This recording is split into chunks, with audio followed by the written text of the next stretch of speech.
우리나라뿐만 아니고 세계적으로 덥습니다. 일본은 40도까지 그렇게 올라가가지고 죽은 사람도 있고, 그런 폭염이 지금 세계적으로 지구 환경이 또 갈수록 안 좋아지니까 무더위가 더 있을 줄로 압니다. 그런데 이것이 이제 우리나라에까지 올라와서도 계속 더위 가운데 있습니다. 시원한 비가 좀 내려줬으면 좋겠는데 비 소식은 없고 아마 계속해서 무더위가 계속되리라고 예상이 됩니다. 특별히 더울 때 특별히 여러분들 건강 조심하시길 바랍니다. 특별히 나이 드신 분들 행동하는 거 조심하시고, 그리고 우리 교회는 여름에 에어컨 이렇게 빵빵 틀어놓고 또 샤워도 할 수 있고, 그러니까 좁은 쪽방에서 주무시지 마시고, 우리 교회에서 신도 생활 안 하시는 분이라 할지라도 에어컨이 없는 성도님들은 혹시 임대주택에 사신다 할지라도 여름철에 교회에서 시원하게 주무시고 또 식사하시고 그렇게 한 채를 잘 보냈으면 좋겠습니다. 그리고 여름에 괜히 막 이렇게 막 돌아다니다가 또 건강을 잃을 수 있습니다. 사실 저도 요즘에 목이 조금 목소리가 잘 안 나와서 그렇지, 감기 때문에 전체적으로 저는 참 건강하다고 생각하는데 여름에는 잘 신방 가기가 좀 힘들어요. 사실은 저는 그동안 어떻게 목회했느냐라고 물으면 조금 신방 다니고 전도하러 다니고 신방 다니고 가만히 사무실에서 앉아있지 않고 발로 그렇게 쪽방을 뛰고 발로 돌아 목회했습니다. 이렇게 표현할 수 있을 정도로 제 목회에서는 쪽방 신방과 전도가 굉장히 중요한 차지를 하고 있습니다. 그런데 여름에 더우니까 저도 이번 주는 힘들더라고요. 그래서 이번 주는 특별한 일 아니고는 제가 신방하는 걸 좀 자제하고 수련회 설교 준비하고 그렇게 한 주간을 보냈습니다. 여름철에는 특별한 것이 아니면 저도 신방을 자제할 예정이니까 여러분도 그렇게 하시기를 바랍니다. 특별한 요청이 있는 곳에는 제가 신방을 하고, 그리고 또 신방 가야 될 곳이 있으면 또 당연히 가고, 또 주께서 또 감동하신 가정들을 또 가게 하면 가게 하고, 그렇게 하지만 막 그렇게 열심히 그렇게 여름철에는 좀 자제하려고 합니다. 지난 시간에 우리 에베소에서 사도 바울이 복음을 증거하자 많은 사람들이 하나님의 말씀의 능력 앞에 회개하고, 특별히 마술을 하던 많은 거짓 유대 마술사들도 회개하고 자신의 마술책들을 태우면서 자복하고 회개하는 놀라운 역사가 에베소를 중심으로 해서 아시아 전체에 이런 역사가 일어났습니다. 그러자 특별히 에베소에서는 에베소 사람들이 자랑스럽게 섬기는 여신이 있었는데 그 여신이 아롯이다 해서 미로 끝납니다. 어떤 신이죠? 아데미 여신인데 아데미 여신을 기념품을 만들고 목공을 만드는 은장색들이 있었습니다. 이들이 사도 바울이 복음을 전하니까 이 우상을 섬기던 저 안에도 에어컨 좀 틀어주세요. 저 안에도 자기들이 밥줄이 끊겨지고 사람이 만든 것은, 사람이 나무로 만든 것은 신이 아니고 참신은 여호와 하나님인데 우리를 위해서 십자가에서 죽으시고 부활하신 예수 그리스도가 우리의 참된 하나님이고 참된 구세주고, 그렇게 해서 복음으로 에베소시가 완전히 발칵 뒤집혀졌어요. 그러니까 이 은장색들이, 우상장사자들이 이제 요즘처럼 노조를 만들어 가지고 데메들이라는 사람이 노조위원장이 돼가지고 자기 어깨에 있는 사람들, 야, 우리 사도 바울 때문에 우리가 그냥 먹고 살 길이 없어. 자기들의 이익과 탐심 때문에 사람들을 자극하고, 또 순전히 자기 밥그릇 때문에 데모를 했는데, 이제 그 밥그릇은 살짝 숨긴 다음에 에베소의 아데미를 섬기는 사람들의 종교심을 이용을 해가지고 사도 바울이 우리 아데미 여신을 깔보고 무시하고 우리의 전통적인 신앙이 잘못될 일이 있다, 우리 사도 바울을 축출하자, 뭐 이렇게 해가지고 에베소의 폭동이 일어났습니다. 하나님께서 서기장을 통해서 은혜롭게 폭동이 잠재워졌습니다. 에베소에서 소외 사토가 끝나자 이제 바울은 마케도냐 지방으로 또 복음 전도하러 갔습니다. 사도 바울의 전략은 불신자에게는 예수 그리스도의 복음을 전하고, 그리고 기존 신자에게는 그 복음이, 그 믿음이 잘 자라도록 양육시키고 권면하고 믿음으로 잘 살아가는 일들을 권면하는 일을 사도 바울이 했습니다. 마케도냐에 가서 그곳에 바울이 전도했던 여러 교회를 돌아보고, 또 연약한 성도들을 잘 신앙으로 경고하고, 또 헬라 지역으로 갔습니다. 헬라, 그리스, 아가야 지방으로 가서 3개월 동안 머물면서 사역을 했습니다. 아마 그것도 고린도에서 우리가 잘 아는 로마서를 기록했을 것입니다. 그리고 바울은 또 배를 타고 수리아로 갈 계획이었는데, 믿지 않는 유대인들이 사도 바울을 죽이려는 음모를 그렇게 알고 마케도니아에서 돌아가는 길에 바울이 전도했던 아시아 여러 사람들, 헌신된 믿음의 사람들을 성장되었음을 또 사도 바울은 확인할 수 있었습니다. 좀 더 구체적으로 얘기하면 예루살렘으로 전달해 줄 헌금을 걷기 위한 아시아의 대표 믿음의 사람들 7명을 만났습니다. 그래서 사도 바울은 계속해서 빌립보에서 다시 드로아로 가서 7일 동안 머물면서 고별 설교를 했습니다. 오늘 본문은 특별히 드로아에서 7일 동안 바울이 복음을 증거하며, 이제 내가 여기서 7일 동안 복음을 전하면서 이 지역을 떠나야 되니까 특별한 애정을 가지고 바울이 복음을 전했습니다. 여러 많은 사건들이 있지만 누가는 이 드로아에서 있었던 7일 동안의 일 중에서 특별한 사건을 꼭 오고 가는 우리 교회들이 기억해야 될 특별한 사건 하나를 오늘 본문을 기록하고 있습니다.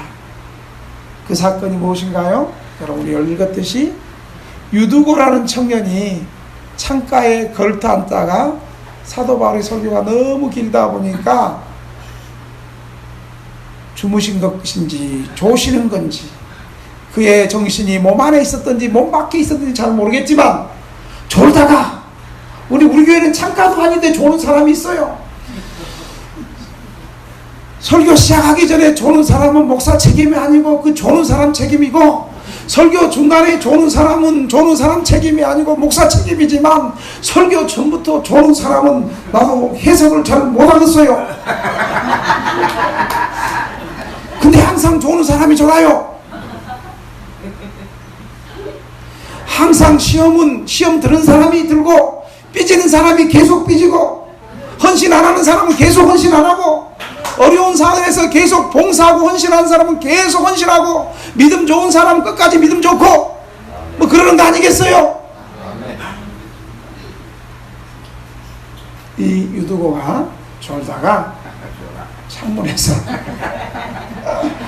떨어져 죽었어요. 그리고 하나님께서 바울을 통해서 그를 다시 살려줬어요. 드로아에서 여러분 사도 바울이 7일 동안 한 주간을 보내면서 많은 복음의 사건들이 있었을 건데, 하나님은 오늘 유두고가 설교 시간에 창가에 졸다가 떨어진 이 사건을 기록하고 있어요. 왜 그럴까요? 이 사건의 중요성을 말해주고 있습니다. 뭐 이게 단순히 졸면 안 된다 뭐 이런 말을, 간단한 이런 말 하려는 건 아니에요. 조는 사람을 정죄하기 위해서 바울이 누가가 기록한 건 아니었을 거예요. 그러나 이 사건이 주는 영적 의미가 분명히 있기 때문에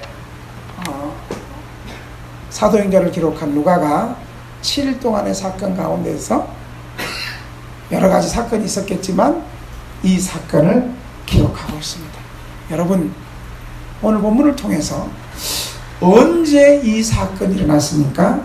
첫째로 주일날 떡을 뗄 때 이 사건이 일어났습니다. 여러분 7절 한번 볼까요? 7절 시작. 그 주간의 첫날에 우리가 떡을 떼려 하여 모였더니 바울이 이튿날 떠나고자 하여 그들에게 강론할세 말을 밤중까지 계속하며.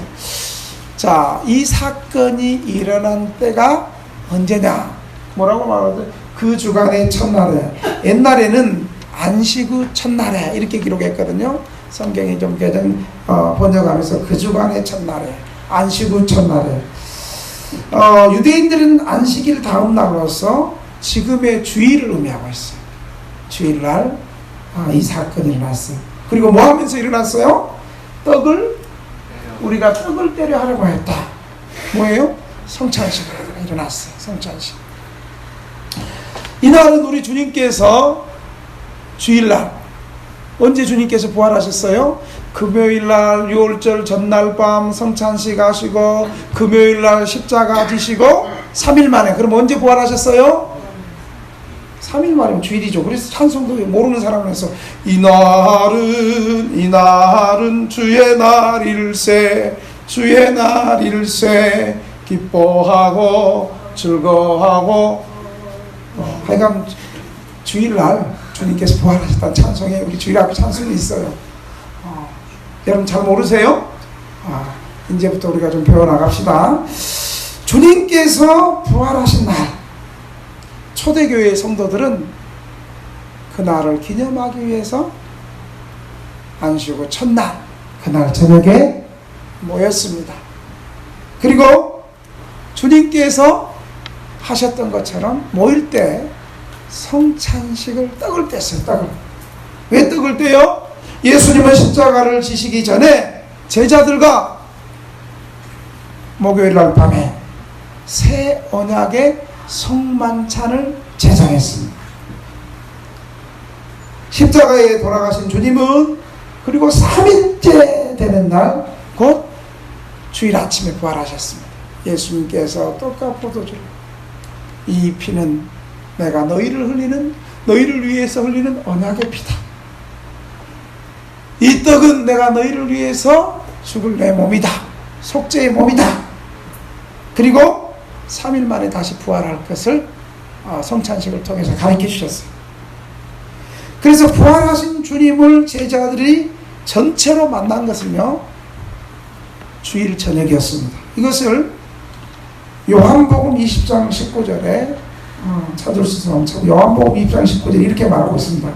이날 곧 안식 후 첫날 저녁 때에 제자들이 유대인을 두려워하여 모인 곳의 문들을 닫았더니 예수께서 오사 가운데 서서 이르시되 너희에게 평강이 있을지어다. 이날 곧 안식 후 첫날 저녁에, 그러니까 주일날 저녁에 예수님께서 두려워 떨고 있는 제자들에게 오셔서 평강이 있을지어다, 그렇게 말씀해 주셨습니다. 주 예수님께서 죽으셨다가 다시 살아나는 날을 기념하는 주일에 유두고가 설교를 듣다가 졸다가 죽었다가 다시 살아난 것은 우연한 일은 아닙니다. 초대교회에서 떡을 떼는 것은 공적인 예배의 한 부분이었기 때문에 이 모임은 공식적인 예배를 위한 모임이었습니다. 우리 교회는 성찬식을 그렇게 자주 하지 않습니다만 사실은 성찬식을 자주 하는 것이 좋습니다. 또한 이 주일은 떡을 떼며 설교를 했어. 설교 강론이 있었어. 설교는 뭡니까? 성찬식은 정말 떡과 포도주를 통해서 시천각을 통해서 예수님이 이렇게 우리를 위해서 죽으시고 부활하신다는 것을 시천각적으로 행동으로 설교했다면, 설교는 말로서 언어로서 예수 그리스도의 죽으심과 부활하심을 말씀으로 전파하는 것이었습니다. 이것이 설교입니다. 특별히 이날은 바울의 설교가 유난히 그렸습니다. 왜냐하면 바울이 다음 날 이제 드로아를 떠날 것을 생각하면서 남아있는 성도들을 이제 떠나니까 고별 설교니까 성도들을 향해서 애정을 가지고 또 사랑하는 성도들에게 정말 에베소 폭동 사건도 기억했고 그 고난을 이겨냈고 이 성도들에게 얼마나 신앙으로 권면하고 하고 싶은 말들이 얼마나 많았겠습니까? 그래서 설교가 길어졌어요. 단순히 애정 때문에 설교가 길어진 건 또 아니에요. 바울이 영역이 충만했기 때문에 설교가 길어진 것입니다. 문제는 유두고라는 청년이 창가에 걸터 앉아있다가 또 사람들도 많고 지금처럼 뭐 이렇게 형광등, 이게 무슨 형광등이에요? LED 같이 좋은 형광등이 있는 것도 아니고 오늘 본문에 보니까 호롱불을 켰어요. 호롱불을 켜니까 등불을 곳곳에 켜놓으니까 산소가 부족하니까 졸음이 오지 않겠습니까? 아무래도 이 청년이 그 당시 고대 시대에 뭐 우리처럼 수급비기를 국가에서 줘요, 일하지 않으면 살 수 없는 그런 시대인데 아마 열심히 하루 종일 일을 하고 오니까 피곤했습니다. 그래서 유두고는 자신이 통제할 수 없는 깊은 잠을 빠지게 되었습니다. 그래서 결국 3층에서 떨어져서 현장에서 죽사했습니다. 우리 교회는 2층이기 때문에 뭐 그런 일은 없겠지요. 그래도 자는 사람이 있어요. 바울은 졸음으로 인하여 죽게 된 이 청년을 정죄하지 않았습니다. 그러나 우리는 여기서 우리 오고 가는 교회들이 좀 교훈을 받아야 될 일이 있습니다. 바울이 설교할 때 깊이 잠들었답니다. 물론 하루에 고된 노동으로 피곤하여 졸 수 있고 또 불면증이 있는 사람들은 또 이때 마침 또 졸 수도 있지만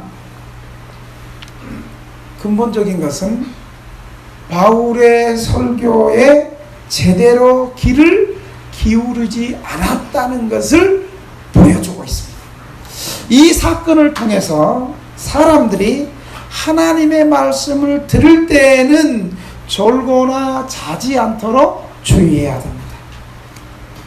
유두고는 하나님의 말씀을 별로 존중하지 않았다는 것을 보여주고 있습니다. 우리는 이 사건을 타산지석으로 삼아서 두려움을 가지고서 말씀을 들을 때는 우리가 졸지 않도록 최선을 다하고 아예 졸거나 잘 마음을 갖지 않고 우리의 마음이 말씀 속에서 아주 큰 은혜를 받아서 졸음이나 잠이 스스로 멀리 달아나게 해야 되는 것입니다. 조는 사람이 물어보면 다 그래요. 목사님이 졸리게 해놓고 왜 우리를 뭐라 그랬어요? 할 말이 없어. 특히 앞에서 조는 사람들은 꼭 나한테 그런 얘기한 것 같아요. 그러니까 아예 처음부터 설교도 기대하지 않고 오늘도 목사님이 나를 졸리게 해주실 거니까 그러지 말고 좀 불면증 환자들을 많이 전도를 좀 해요. 잠이 안 오는 사람이 있습니까? 등대교회 오면 바로 불면증이 없어집니다. 예배 시간에 한번 들어오세요.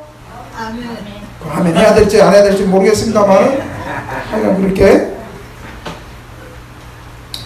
우리는 이러한 시험에 들지 않도록 깨어서 기도해야 하고, 하나님께서 예배와 관련된 일에 얼마나 큰 질투를 가지고 계시는가를 오늘 우리는 이 사건을 통해서 한번 생각해 봐야 됩니다.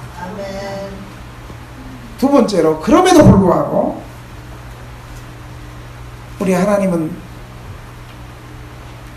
은혜가 풍성하고 긍휼이 풍성해서 이 유드고라는 청년을 다시 살아나게 하심으로 기적적으로 긍휼을 베풀었습니다. 여러분 10절 한번 읽겠습니다. 10절, 9절 10절 같이 한번 읽을까요? 시작. 유도고라는 청년이 차에 걸터 앉아있다가 깊이 졸더니 바울이 간망하기로부터 오래하며 졸음을 이기지 못하여 3층에서 떨어지거늘 일으켜보니 죽었는지라. 바울이 내려가서 그 위에 엎드려 그 몸을 안고 말하되 떠들지 말라, 생명이 그에게 있다 하고. 모든 사람들이 걱정하고 큰일 났다, 이제 죽었네 하고 어찌해야 할 바를 모를 때 바울이 그를 껴안고 그를 안아서 떠들지 마라, 생명이 저에게 있다 하고 바울은 선언했습니다. 아마 그 짧은 순간에 성령께서 바울에게 이를 살려주겠다는 그런 어떤 성령의 감동과 확신을 받았기 때문에 바울이 이렇게 선포할 수 있을 것 같습니다. 물론 여러분, 치유가 일어날 때는 치유사역자의 확신이 없이도 하나님께서 치유하시고자 하는 사람들을 치유하게 하십니다. 그러나 반면에 사역자의 믿음과 강한 확신 속에서 또 치유가 일어나기도 합니다. 더 나아가서 바울이 이 죽은 청년 위에 엎드려 그의 몸을 아는 행위는 이 청년에 대한 바울의 애정어린 마음과 그를 크게 불쌍히 여기는 바울의 마음을 표현한 것입니다. 바울은 이 청년에게 내가 전하는 말씀에 별로 신경을 쓰지 않아서 네가 그 대가를 톡톡히 치렀다, 이렇게 정죄하지 않았습니다. 바울과 같은 깊은 사랑을 가진 사람들은 이런 슬픈 사건을 만나면 마음이 쓰리고 아파서 어려움을 당하는 자들을 판단하거나 비난하는 일은 결코 하지 않습니다. 특별히 우리가 이 유두고가 살아난 사건을 통해서 깊이 묵상해야 될 것이 있습니다. 이 사건을 기록한 누가는 누가복음과 사도행전에서 죽은 자가 살아난 사건을 4번씩이나 기록하고 있어요. 2번은 예수님께서 죽은 자를 살리셨고, 2번은 베드로가 1번, 그 다음에 오늘 본문에 사도 바울이 죽은 자를 살리는 치유의 역사를 기록하고 있습니다. 예수님이 행하신 것은 상여를 메고, 이미 죽어서 상여를 메고 매장지로 행하던 나인성의 젊은 아들을 살렸습니다. 또 하나는 해당장 야이로의 12살 먹은 외동딸을 살린 사건입니다. 놀라운 것은 바울이 유두고를 살린 사건과 예수님이 죽은 사람을 살린 것과 베드로가 죽은 사람을 살린 것이 연관성이 있다는 것입니다. 이것은 살아난 사람들이 모두 다 청년이었고 신체적인 접촉이 있었다는 것입니다. 이 같은 연결은 예수께서 죽은 자를 살린 사건을 염두에 두고 바울이 유두고를 살린 사건을 오늘 본문은 보여주고 있습니다. 이것은 우리에게 무엇을 얘기해 줍니까? 예수님의 능력이 바울을 통해 지금도 죽은 자를 살리는데 나타나고 있음을 명확하게 말씀해 주고 있습니다. 이와 같이 예수님께서 죽은 자를 살리는 사건들을 통해서 우리 모두에게 하고 싶은 얘기가 있습니다.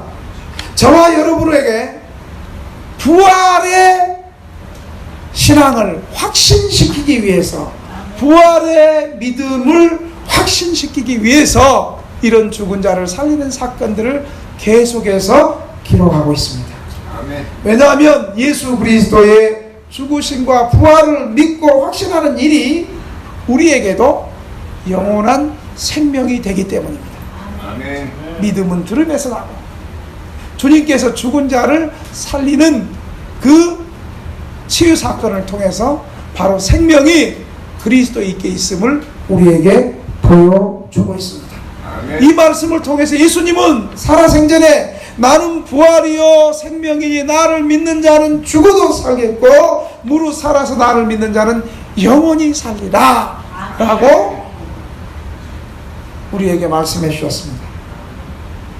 마지막으로 이 죽은 청년 유도가 살아난 사건을 통해서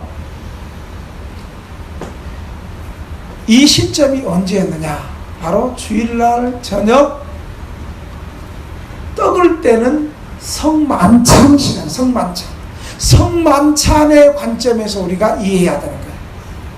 유두고가 죽었다가 다시 살아난 사건은 분명히 역사적으로 일어난 실제 사건입니다. 그런데 중요한 것은 이때가 언제였냐면 떡을 떼는 성찬을 하고 있었어요. 성만찬을 연결해서 부활 사건을 우리에게 지금 보여주고 있는 거예요. 여러분, 성만찬이 뭐예요? 예수님의 피와 살이, 떡과 포도주를 통해서 피와 살이 우리를 대신해서 예수님이 십자가에 죽을 때 나도 죽었고 3일 만에 부활하심으로 나도 생명의 능력을 가졌음을 보여주는 거 아닙니까? 이 성만찬을 통해서 예수님과 우리가 하나고 예수님과 연합할 때 예수님과 함께 죽고 예수님과 다시 부활하신 것을 우리에게 보여주고 있는 것입니다. 아멘. 이 성만찬의 확신 속에서 유두고의 죽음과 다시 살아남 속에서 성만찬의 heb시는 예수님과 연합한 신자의 죽음과 부활 사건을 우리에게 보여주고 있는 것입니다. 아멘. 여러분, 어떤 사람이 담대할 수 있어요? 죽음을 이긴 사람은 담대해요. 이미 죽음을 이긴 사람은, 부활의 생명을 누린 사람이 뭐가 두렵겠습니까? 그래서 예수님의 제자들이 예수님의 부활을 경험하고 오순절에서 성령의 능력을 받고 이미 천국을, 부활을 사모한 이들이 세계 각지를 다니면서 복음 전하면서 매맞는 거 두려워하지 않았잖아요. 심지어 복음 전하면서 죽음도 두려워하지 않고 살아갔습니다. 여러분, 유두고 사건은 2000년 전에 드로아에서 일어났던 하나의 사건이 아니라 지금 유두고 사건을 통해서 오늘 예배드리는 저와 여러분에게도 예수님과 연합한 신자의 죽음이 다시 살아나는 과정을 우리에게 보여주고 있습니다. 아멘. 여러분, 우리가 왜 주일을 지켜야 돼요? 주일날 성 어거스틴은 주일 성수는 천국 가는 연습이다 이렇게 말했어요. 주일 성수는 뭐 하는 연습이라고요? 주일날 성찬식을 통해서 예수님이 피로 예수님의 떡이 깨어진 것처럼 예수님의 몸이 깨어진 것 이렇게 부스러지고 예수님의 피가 부어짐으로 내가 예수님 안에 죽음으로 내가 다시 영원한 생명을 얻게 되었다는 그 선포가, 그 행위가 바로 주일날 재확인하지 않습니까? 주님께서 나를 위해 죽어주셨구나. 그리고 내가 예수 안에 있을 때 나도 주님처럼 부활할 수 있겠구나. 주일날 주님의 속죄와 부활을 일주일 동안 우리가 세상에서 죄 가운데 또 주님 잠시 잊어버리고 세상의 가치관으로 살아왔다가 주일날 다시 예수님의 십자가와 부활의 능력을 경험함으로 나는 이 땅에 계속 머물러야 하는 이 땅 세상 사람이 아니라 비록 이 세상에 발을 한 번 받고 있지만 내가 갈 곳은 영원한 하늘나라, 예수님의 십자가의 죽음과 부활을 통해서 이미 얻은 하나님 나라의 시민임을 우리가 주일마다 기억하고 깨닫고 천국을 사모하는 것이 바로 주일 연습하는 거 아니겠습니까? 아멘. 그런데 주일날 뭐 2대가리 준다고 주일 좀 빠지고 돈 좀 더 벌다고 그렇게 가고 주일날 빠지고 조금 기분 나쁘면 삐져갖고 안 나오고 천국을 믿는 사람 맞습니까? 우리가 이 주일날 천국 백성, 본인은 저 삐져갖고 회개하고 나왔다고 지금 얘기하는 거예요 지금. 저렇게 말하는 사람은 이제 이미 이 삐진 게 아니에요. 이제 이 삐짐을 통해서 생명의 능력을 경험하고 나는 그랬지만 다시는 지지 않으리라. 할렐루야. 저 그 얘기하는 거죠. 고백을 하고 있는 거예요. 여러분, 유두구가 살아난 역사적 사건이 주일날 성만찬을 하면서 하나님께서 성만찬을 행하면서 죽은 유두고를 살려내셨습니다. 날마다 죽음에서 죄에서 죽고 주님의 생명으로 다시 살아나는 저와 여러분이 되시기를 주님의 이름으로 축원합니다. 기도하겠습니다. 아버지 하나님, 오늘 거룩한 주일 저희들에게 복되게 기억하고 하나님 앞에 나오게 하심을 감사합니다. 주님께서 십자가에 죽으시고 다시 부활하신 부활의 은총을 주일마다 경험하게 하여 주시옵소서. 혹 한 주간 동안 하나님 앞에 잘못 살았다 할지라도 주님의 십자가의 보혈을 의지하며 주님과 연합함으로 주님이 죽었을 때 나도 함께 죽었고 주님이 3일 만에 부활하시고 부활의 생명을 가진 하나님의 천국 백성임을 주일마다 고백하게 하여 주옵소서. 우리가 살아야 될 곳이 잠깐 있다가 없어질 썩어질 이 세상이 아니라 영원한 영생의 세계를 주일마다 경험하며 연습하며 사모하며 살아갈 수 있도록 축복해 주시옵소서. 예수님의 이름으로 기도합니다. 아멘.